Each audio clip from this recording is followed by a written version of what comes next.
I did television a lot with this guy, and then we had about 140 odd days off, and now we're back about later today to finish the first week since we have returned. Todd Fuhrman joins us now, at Todd Fuhrman on Twitter. He's also on Fox Bet Live, the daily show I do on FS1. Would you have ever believed when Rudy Gobert walked off the court that we would not be back until the last week of July to do our television show again? Well, first things first, let me say the last 140-plus days have been absolutely glorious in the fact that I haven't had to deal with you on a daily basis, knowing that we've known each other for the better part of, 10-plus years now. I don't know where time flies when you're absolutely miserable. But as far as it pertains to Rudy Gobert and sports getting shut down, absolutely not. I mean, we kind of joked about the whole thing and said, might miss a game here or there. Had no idea the landscape we were going to be walking into nearly 6 months after. You talk about the Marlins situation, sports being played in bubbles, the potential that you wouldn't have an NFL or college football season. It's mind-boggling when you try and contextualize everything that's gone on, what could possibly unfold, something I never would have imagined in 38 years.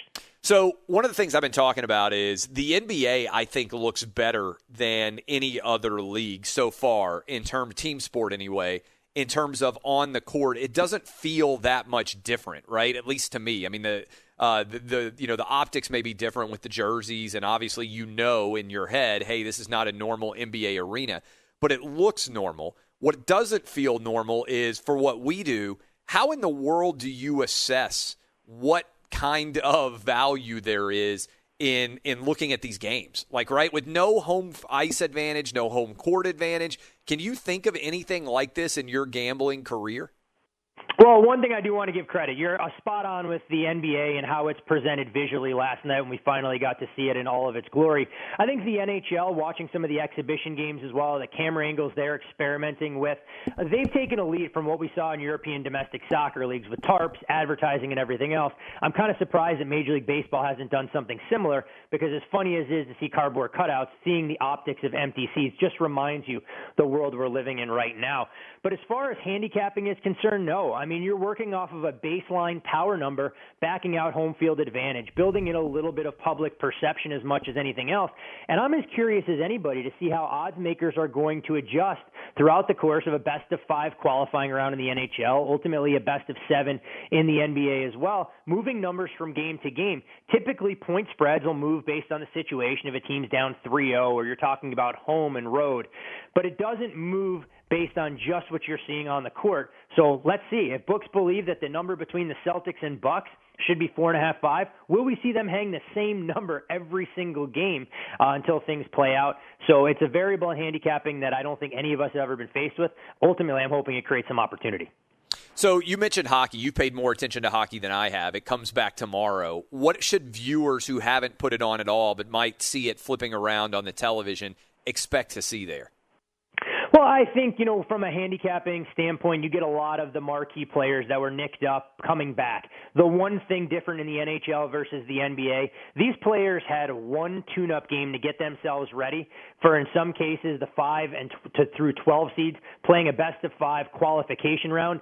It's win or go home right off the bat. They don't get 8 games to seed teams like we're seeing in the NBA. So intensity is going to be cranked up right out of the gates. I think it's going to be fascinating to see which of these teams can find their midseason form.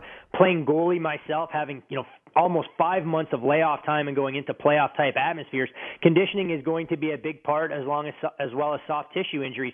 So I think the sense of urgency you're going to see in the NHL is going to be more pronounced than even the NBA.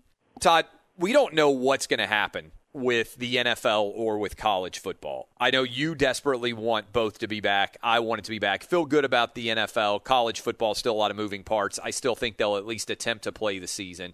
A big part of both of those sports, the NFL and college football, is what actually happens with the crowd in the environment, especially in college football.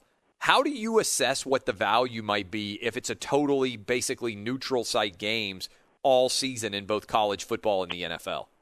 I think as far as college, things can snowball a lot quicker than they will in the NFL because you're not going to have that home crowd if you're the inferior team from a talent perspective to help get you motivated. If you get that big turnover, suddenly 100,000 fans are screaming behind you. Whereas if you make one or two mistakes, a game that might be 14-3 suddenly turns into 28-3. You tuck your tail between your legs and you leave. So I think it's so important for the bad teams to get off to quicker starts and not trust the fans and their home crowd to bring some of that energy. So for what you could typically talk about, home field advantage in college football in some of the better venues, 4.5, 5, 6, even 7 points in some circumstances, things will be a lot different. The NFL, in my opinion, travel's still going to play a role. We're not quite sure how those arrangements will work out. When you go into Denver, even if there aren't fans, altitude and playing in heat in September will definitely have an impact. But I think it's just being fluid. It's not coming in with this preconceived notion that home field advantage is worth X. I'm going to be able to back it out of these numbers and be able to bet games the same way. But when you look at the week 1 point spreads that are up on Fox Bet and everywhere else in the world, those numbers have home field advantage built in. I think as soon as we were to potentially see an edict handed down that none of these teams are going to have fans in the building, those numbers are going to move a little bit, and teams that play their toughest opponents at home are going to wish those games were on the road because their win probabilities are going to change, so will win totals and the entire outlook as far as divisions are concerned. All right, let's dive into some of these individual sports and what you have seen so far. Let's start with Major League Baseball. Is there anything that you've noticed in the first week that you have thought to yourself, oh, that feels different in terms of breaking down a game than it might have been if, it was a regular season, right? Is there anything that you've noticed in the numbers? Is there anything that sort of stands out to you? I haven't noticed anything really in the numbers. I don't think a lot of bookmakers have backed out home field advantage. So many times the home field number that's baked into this is all based on how a team is constructed for their particular ballpark. The one thing I have seen changed a little bit, and, of course there's a little bit of recency bias that'll factor in here, is the bullpen situation. So much of being a closer, and we've all seen the movie Major League. You've seen the likes of K-Rod coming into games in the ninth. You've seen Trevor Hoffman, Eric Gagne, the list goes on and on. You take the energy, whether it's the booing on the road or the fans that are foaming at the mouth knowing they're 3 outs away from a victory at home. It's so important for the relievers that come in for those spots to bring the energy themselves, and I think that may be part of the reason we've seen a little bit less velocity on the guns and maybe more blown saves in the first week of the season than we typically would. Yeah, there's no doubt about that. What do you think about the runner on second base in extra innings? Do you think that's something that might stick? I know some people love the idea of a 20-inning game or whatever the heck it is, but it seems like there's a lot more strategy involved when you actually have, the runner on second base once you get to extra innings. It's definitely going to test all the sabermetricians out there to make sure they go, all right, if I have first base open, do I walk the runner to set the double play up and give myself a force? Do we just kind of concede the run on second and hope that we're going to be able to match, and the key becomes avoiding the big inning?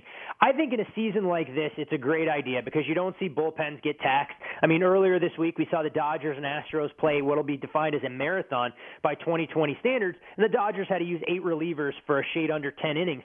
That, when you're playing pretty much 60 out of 65 days or whatever it works out to, even more when you're going to be the Marlins and Phillies making up some of those lost games.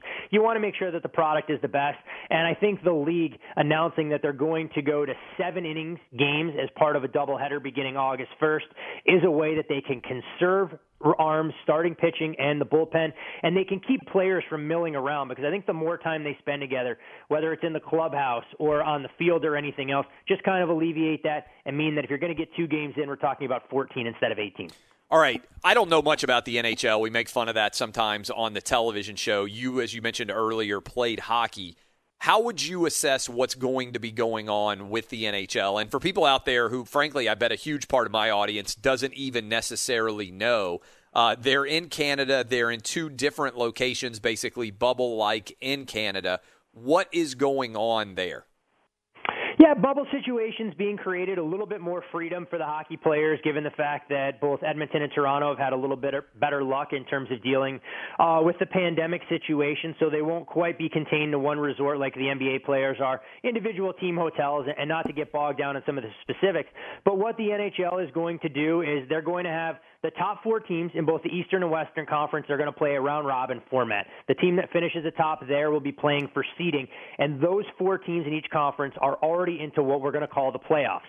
Teams seeded 5 through 12 are going to go through a best-of-5 format for what they're calling a qualification round. Those teams will then get thrown into the pot. Everybody will be reseeded. So if you have an upset where the 12 beats the 5, the number 1 will take on the 12, and it won't be a bracket-style format right off the bat.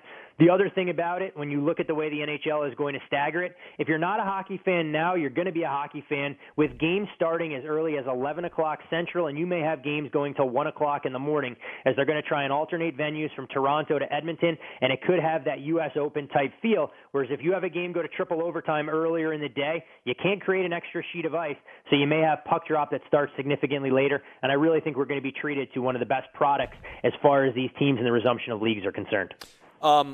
The NHL is always wide open when you get to the playoffs. You know, the 8th seed can get hot and end up winning the Stanley Cup. Do you think it'll be even wilder now without home ice factoring in, really, in any way? I do, because I think it's all going to be about what team can gain that midseason form right out of the gates. I mean, there's no wiggle room, because if you have rust and you're playing in that qualification round and suddenly you find yourself down 0-2, some of the best teams in the league that maybe didn't perform during the regular season are going to be on the brink of elimination. We talk about it all the time as you go into the quest to win the Stanley Cup. A hot goalie is ultimately the great equalizer. So if a goalie gets hot and finds his rhythm right out of the gates, all of a sudden you're talking about a team that may be inferior in terms of talent on the blue line and up front that can win low-scoring, tight-checking hockey games. And I think it's a recipe that a team in your backyard, the Predators, can employ. I mean, we saw both goalies look good in the tune-up game, UC Saros and Pekka Rinne getting some reps against the Dallas Stars. But a veteran team that hadn't performed to their expectations during the regular season, you get a chance to hit the pause and the restart button, and all of a sudden you're talking about a semi-level playing field going into a postseason format. All right, let's go into the NFL a little bit. With everything that is going on in the NFL, we talked about the lack of home field advantage and how that might factor in. Do you make the Chiefs a substantial favorite? Are they an even bigger favorite because that all these other teams with all the young talent and everybody else hasn't been able to work together? What would you say are the 2 or 3 teams that to you are the most intriguing from a gambling perspective entering into this NFL season? Well, I think continuity is going to be key. There's no doubt about that. But when you look at Kansas City, I mean, you're not going to get any value trying to back the defending Super Bowl champions week in, week out. I clearly wouldn't tie up money in the futures market at such short prices, because if Patrick Mahomes were to miss extended period of time and suddenly the Chiefs aren't the 1 seed in the AFC, the road to get to the Super Bowl, a lot more daunting with only 1 bye in each conference than instead of 2. I think this year, we talk about it all the time, it's not necessarily the best team in the NFL that wins the Super Bowl, it's the healthiest. Well, that's going to resonate across the league, and you're going to see some of these deeper rosters rewarded. You have to love the fact if you have a veteran quarterback waiting in the wings, and I think it's a team like the Dallas Cowboys who have a ton of frontline talent, but you go out and you sign a quarterback in Andy Dalton. Sure, he's not Dak Prescott, but if Prescott were to miss some extended time, you have a quarterback that you trust.